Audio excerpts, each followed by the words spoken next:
अर्जुनराव साक्षीदार आहेत. अर्जुनरावला सुद्धा अर्जुनराव पण बोलले, मी पण बोललो, दानवेंना दोघांनी बोललो. तर ते म्हणले भैया साहेब आम्हाला काही प्रॉब्लेम नाही, तुम्ही पुढे दिलं तर आमचं काय अडचण नाही, पण ह्या वेळेस आम्हाला दिलं पाहिजे. तर काय बोलणार आम्ही. मी त्यांना एवढं टोकाचं झालं भांडण.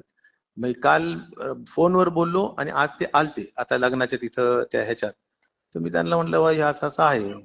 ते म्हणलं राव आपण पहिल्यांदा बोललो बबनरावांना, त्यात आले नाही, चर्चेत नव्हते, हे नव्हते. मी म्हणलं ते काही असो, पण माझं त्यांच्याकडून एवढंच झालेलं की आपल्याला राहुलला उपाध्यक्ष करायचंय. तर ते आता तुम्ही असं मला वाटतं की ह्यावेळेस सोडावं. ते म्हणले नाही मला ह्यावेळेस द्या, पुढे भैयासाहेब तुम्हाला द्यायचं तर राजकारण द्या. मोठं नसतं, त्या नाही मला उपाध्यक्ष पदात काही नाहीये, मी आम्हालाही माहिती तुम्हाला आहे. एकच सांगू का, मी ह्यांना खूप आणि सविस्तर तुम्ही बोललो. म्हणलं शब्द तुझ्या दिला, अहो शब्द अर्जुनरावच्या बंगल्यावर बोलला, शब्द चर्चा पाळूच ना केली. आपण, पण पुढच्या ह्याच्यात पाळू. आता नाही अरे ऐकत हर आहे. अरे बाबा असं, अरे कडू असं नसतं. तो टक्कल फोडतो तुझ्या अरे चोर कुत्रा.